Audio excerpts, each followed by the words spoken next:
Hello, storytellers. It's Storytelling Ron, and this is one that's about casting spells. And you can see I got all my games there on the screen. The titles: The Dark Ages, Apostles of the Epoch, and Christians in Space. Casting spells. Do Christians cast spells? Why, no, they don't. We don't use magic. And let me explain real quick about that. And I've been reading this. It's very fascinating about the missionaries, especially the 6th, 7th century in Italy and Greece. Magicians. So the Romans, and this is just my layman's overview of what I read. The Romans actually did not like sorcerers, magicians, and all that because of it's very unfair to cast spells. Like for instance, a fortune teller. If you're doing fortune telling and you get a fortune or whatever, you then believe that thing so that thusly you have an unfair advantage over other people. Now that's one aspect of it, unfair advantage over other people because you know like what the future is. But the truth of it is you have an unfair advantage because you think that's going to happen, so you act that way against other people, and so you're being led to do something that may or may not be true, but yet you're just drawn to do that in sort of a fanatical way because you believe that you know the future. So that's the aspect. I thought that door was open. So that's the aspect of fortune telling and pagan casting spells, is giving someone an unfair advantage, like a love potion. Probably one of the most evil things that we sort of gloss over, where it's a date rape drug, or it could be ecstasy or whatever, and you're giving it to a woman with the intent of that when they feel this feeling every time you're nearby, you give them this love potion, they think they're in love with you when they're really not, and it's sort of a trap. Pagan spells are unfair. They cheat. They're like a life cheat.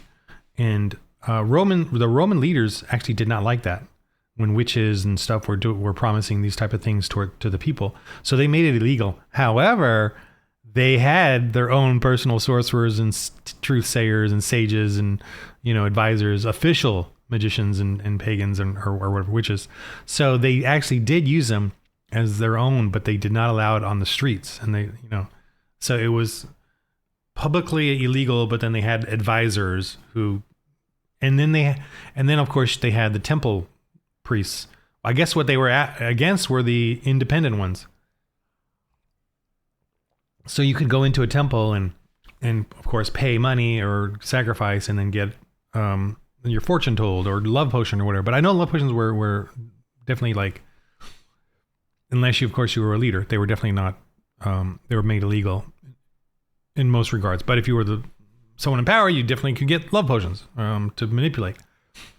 But of course, the other leaders didn't like that. Anyway, so okay, so how do I, as a Christian in a role-playing game, use spells or magic or whatever? For Christians, we don't use spells. We use faith. We use the power of faith. We use blessings. And the mechanics in this, I try to keep it simple, but then I really wanted this. Maybe it's a little complicated, but I don't know. Hear me out. And it's the same for the Apostles of the Epoch, the Post-Apocalyptic one, and Christians in Space. You get the same concept here, and I'll even go over the evil stuff, the casting spell stuff, but it's the same concept. You get faith for your faith is your spirit. So like your wisdom, say your wisdom is a 4, or 5 would be the highest you could start with. So let's just say 5. You have 5 points per encounter. So you have 5 points per encounter in your faith that you can spend on these things to make your blessing stronger. Okay. Or you can you can spend 1 point and just make a simple one. That 1 point will give you D4. Like a bless. If you want to bless someone really quick in the combat, spend 1 faith point and you give them a D4. So for their next roll, they can use a D4 to add on to their roll. That's basically how that works. Now, you can use a duration. You can spend 1 point on the deluge, which is I'm sorry, not deliverance. Deliverance is the amount of the effect. Deluge is how many you want to affect, and duration is how long. So you could literally spend 1 point in deliverance, 1 point in duration, and 1 point in deluge. That's 3 faith points. In each one of them, you get to roll a D4. So you could affect one person, or you could affect up to 4. That's the fun of this. The chaos of blessings and heal. You can even do heal the same way. You can heal someone for D4. so many, how many ever turns if you want to spend it on duration, and then deluge and heal several people. Oh, hopefully, depending on your roll. Duress is how strong, if the other person has to resist or gets to resist that, and it's usually with their spirit, which is their wisdom, or their aggression, depending on the whatever it is, they get to resist it, and then you can add a let's say 1 point or D4 to the duress, because a regular resistance to any blessing or spell or whatever is a TR 12. You need to roll a 12, trial rating of 12. You can add a D4 to that and make it a little tougher, so it's harder for them to resist it. Especially, so for rebuking, if you want to rebuke a sorcerer, and what that does is it drains their will. If you want to rebuke them, they get a duress roll. They get to a resist roll, and if you want, you can make that rebuke really strong and add a duress. And especially if you're only going after one person, you don't need to use deluge. You don't need duration. I try to keep duration kind of minimal based on if you affect someone like with rebuke, you don't need the duration. You just need to rebuke them, and that affects them sort of permanently unless something changes their mind. Like if you rebuke a sorcerer and weaken him, but then his minions come and attack and successfully attack you, he may actually regain that, come over that rebuke. That is something the GM can decide. So the duration of some of these blessings or spells can change. Using the duration is minimal, but you can change it based on the situation if you feel like that person can overcome that effect or whatever. But if you want, you can keep it simple and use duration as is in sort of a dry manner. But I want to play it more of like a storytelling where something can affect the rebuke or whatever. Distance is just how this is just. Let me get coffee coming out of my mouth. This is very simple. How many ever faith points are spent on a blessing, you just decide the distance based on that. So if they just do 1 faith point and they want to affect someone nearby, that's fine. If they want to do 1 faith point to bless someone, but they're way over there, that's not enough. You got to either spend more for the distance or put more into the blessing. So if they put 4 faith points into the blessing, which would be a D10, I would let them,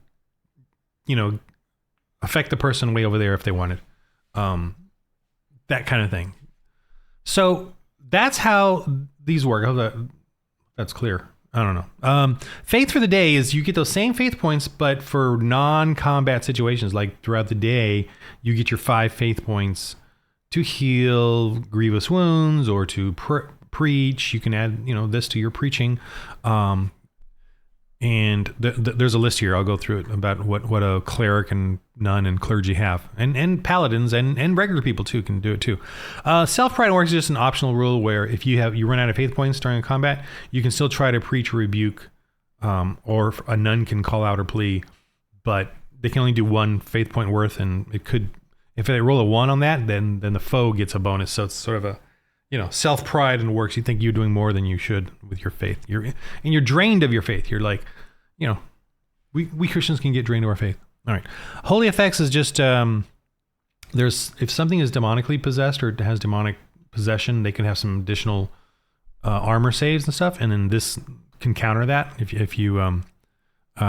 something is made holy, which is in the list here. Leniency. So I just like allow, especially for beginners, allow them to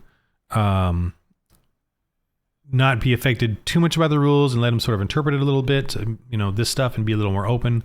Allow them to do it in hindsight. Like if someone rolls and misses and they say, "Can I bless them?" Allow them to do that, especially at the beginning. Like maybe as they progress and they really experienced players, and you don't want to give them that. They need to state beforehand, but leniency, allow some for the fun of it and for the storytelling.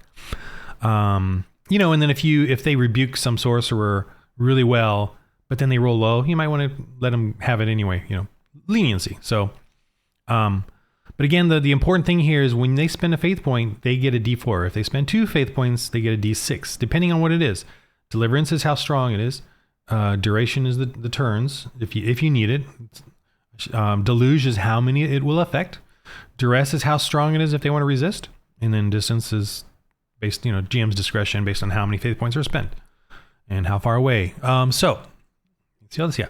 So the clergy has bless, which, exorcism is draining the vigor or hit points of a demonically possessed creature or thing. So that's pretty cool, and that ignores any sort of armor saves. So that's at a direct drain off of them. Heal, that just adds heal points, hit points or vitality. Holy mace, so they can turn their mace into a holy mace and make it holy. This is the clergy, so they can use a mace and an attack, and it's holy, so it'll avoid the any sort of unholy armor saves or whatever.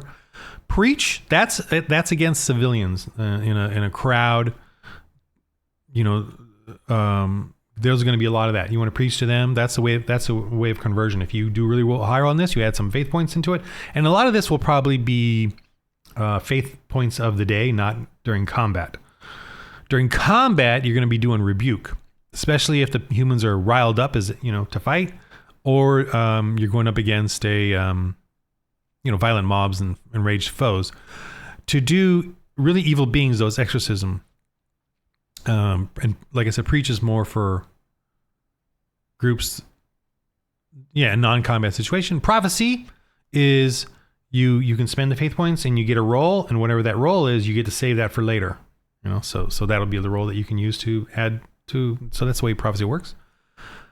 And you can only have one at a time. Protection, obviously, you can give someone protection, add to their defense.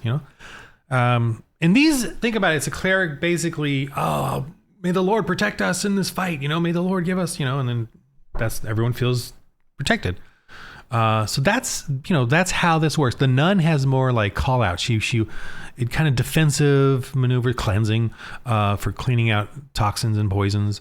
Divination is another, she can pray. It's more of a non-combat situation, and the GM has to give her some info, some visions or whatever, or premonitions and stuff.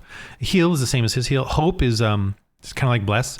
I see an angel. This is an epic one where she can summon an angel. She faints, and it's important, whatever faith points she has left, that's what she can use to give for duration, for how strong the angel is, and for what it may or may not do.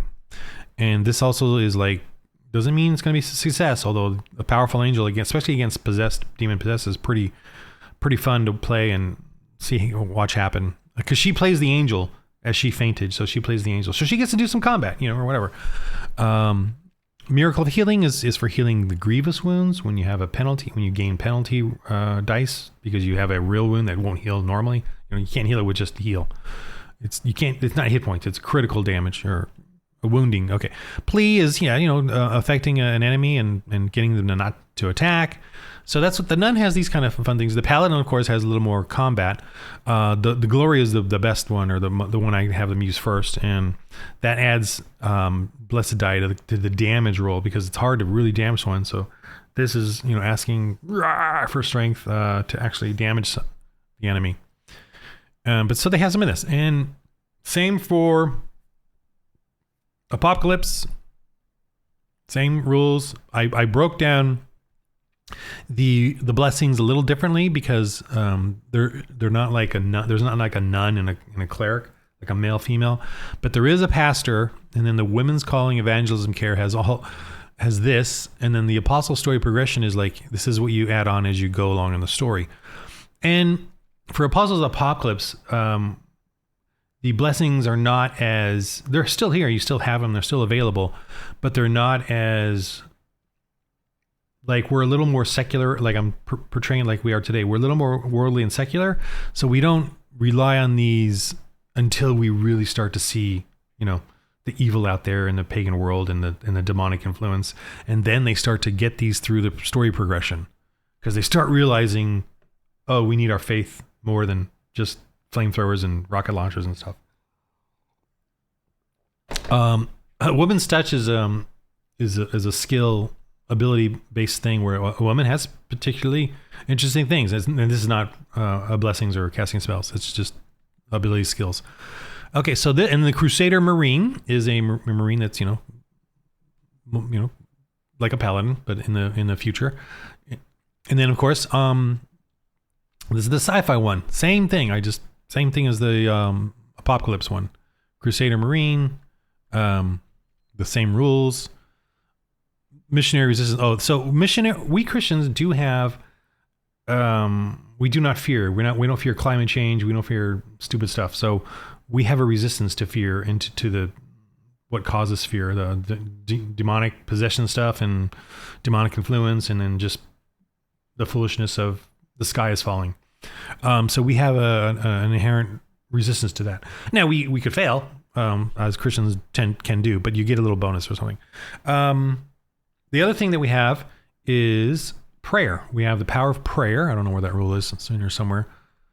The power of prayer is here somewhere. Power of prayer. So you can pray before a mission, before going into a cave or whatever. And when you all pray, and then you get to roll a dice, and I might give you an extra bonus based on the prayer. If it's just a nice generic prayer, then just roll a dice, and you have a prayer skill, and you can use your faith for the day points to add to the roll, to try to get a high roll. And then whatever roll you get above a 10 will be the die. So if you get an 18, everybody gets a D8. It's kind of like inspired die. Everybody gets what they want to roll.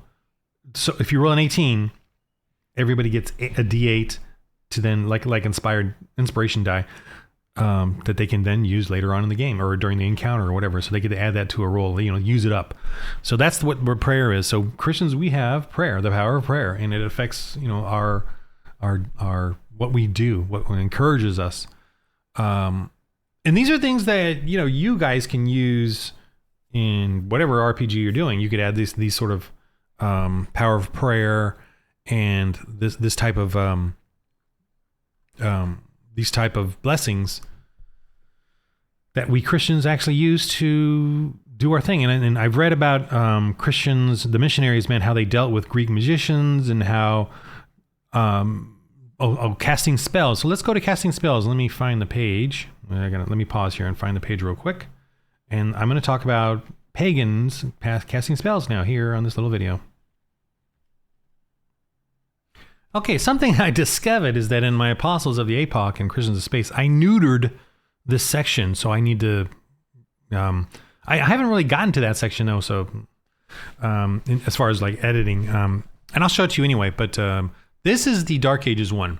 And I explain here a bit of background about sort of what I've been reading from the missionaries, what was... And historians, what was sort of the thing back then. Sorcerers, warlock, magicians, astrologers, shamans, diviners. This is, kind of the diviners, fortune tellers, and I believe diviners, astrologers and magicians. These were sort of the main areas. And they were all, a lot of these names just come from different areas, but were the same thing. Magician is Greek. I don't know, warlock and sorcerer. Warlock might be German, sorcerer might be Latin. I don't remember, but that's kind of where the different names come from. But and they did have different necromancers, obviously undead. They did have different things that they did. Magician was sort of, I felt like, the main one that were the Greek magicians were more the courtly, noble, advisors who had some sort of skill at soothsaying and telling leaders what was going on. But the one thing I did notice is that they have magic points, which is faith and intellect. So they have to split it evenly. So their spirit is not usually as high as Christians. Their spirit is like a 2, and then their intellect is like a 3, and those have to be generally equal for them to get their magic points. They have to take it equally from the 2. This is based on what I've been reading, because they do rely on a bit of the faith or spirit of whatever they're doing, spiritualism, but they also rely on theatrics and pageantry, and so they have to do things that look cool, smoke and costumes and cosplay and makeup and all that. So they have to prepare. They have prep points is basically what they have, and spirit points, but it's half and half, not double. Okay. So, they'll have, so like a cleric will have 5 faith points, and then these guys will have 5 prep points, that they can use. And of course they'll probably have, and by the way, you can build up those faith points or magic points through upgrades by getting a D4, a D6, a D8, like a skill. And so every time you have an encounter, if you have 5 faith points or prep points, magic points, and a D4, then you can roll a D4 and see how many extra you get for that encounter. And if you roll 4, you get 9. So then 5 plus 4, you get 9 points to use up in your blessings, or in this case, casting spells, curses, maladies, black magic for combat. So there's a combat section, and then there's a rituals. The rituals is more storytelling, role playing, and you as a game master can decide like what are they using to give strength to their warriors, or to curse somebody, or to get a demonically possessed creature. Or get visions about what's going on, prophecies. Delude, they start making the village weak or full of fear. So these are rituals that they can cast, they're vile night-long rituals and stuff, the midnight mass type of stuff. And here, these ones are them using it upon people in combat against the Christians, but mostly to give their minions strength and power, like fanaticism here. Causes fear onto a target, giving them a penalty roll. They cannot approach the sorcerer. But the Christians get a bonus to resist this, but they still could get affected by this. Draw them in control. But that's especially against those that don't know the gospel. So to get them to do what you want, you can curse someone. Now, you can curse a Christian, but then the Christians will know and can counter that curse. Malady, so they can do some poison. And this one is like giving someone a toxin or poison. But, usually there's the preparation side of it is they make a poison. And then they cast it on you and say, you're cursed by my God. So the fear of the God, and then, of course, the actual poison itself. So that's what these are. And you do it just like I showed in the Faith and Blessings. You spend the faith points or prep points that they have this ready during this combat situation, this encounter. And these are, you can make names for them. You roll, there's a fun little thing like here, Maximus, Jambichestor. These are most of these, but a lot of these, actually, a lot of these are names I found in the historical thing. And then some of these I just started adding the components of names that I saw as I was reading about different characters or historical characters. So that's it. You do get, and there can obviously be more than this. I don't go into all the, I don't have like all the weird D&D spells and stuff. I keep it really simple, really straightforward, right there in the combat. Nothing too complicated. I don't want you or me to have to read a paragraph or 5 paragraphs of a spell to see what it does. And then during the game, you argue over it because, well, how does this work and how does that work? It's just quick. Boom, poison, malady, curse, fanaticism, and move along, have fun, with the game. So that's my casting spells and blessings and faith and power of prayer in the games. All 3 settings have this. There also will be, I haven't done it yet, and I keep saying I will, but there will be a magician in the sense of an elemental magician who does smoke, black powder, flashbangs, fireballs, wall of fire. So it looks to everyone like it's magic, because you're using, and they use prep points because they prepare all these concoctions in Greek fire and napalm and oils and black powder and wicks and and it looks like magic to everyone else, and grenades. So there is going to be that kind of a magician in there that feels like a magician, magic user, or a wizard, but it's really, it's what we all know historically. So am I adverse to using magic? No, we Christians obviously believe in magic and casting spells and, in the game, and demonic powers and being influenced by the spiritual world. Obviously, it's real to us. So, and you just have to figure out how much of that you want to play into it as well. And you can create demons. I mean, you can create scary demonic power demons with their unique weird spells if you want in this game. I mean, that's up to you. You can decide that it's so that you can affect the characters or the minions or whoever, and they have to resist and all that. So you can just make that up. You can come up with your own demonic stuff if you want. And I too am doing that as well in this, as far as some of the adventures and campaigns. And at some point, I probably will do a more fantastical one. Same, but just more of it, of this stuff.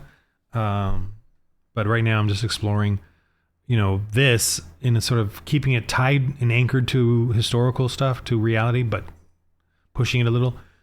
As the missionaries in this, you're getting the best of, the scariest of what I've read, all condensed into your, adventure, as opposed to how it's sporadically mentioned throughout hundreds of years of Christian missionary work in Europe in the Dark Ages and medieval times. So, yeah, there's plenty here to explore and do and work with, to create cool, dark adventures for missionaries, Christians, as missionaries. All right, so that's just another me babbling on about how I really enjoy this, and if anyone interested in playing, I'm opening up for some game sessions and stuff. So contact me if you are interested. All right, in the game of life, remember to roll holy dice.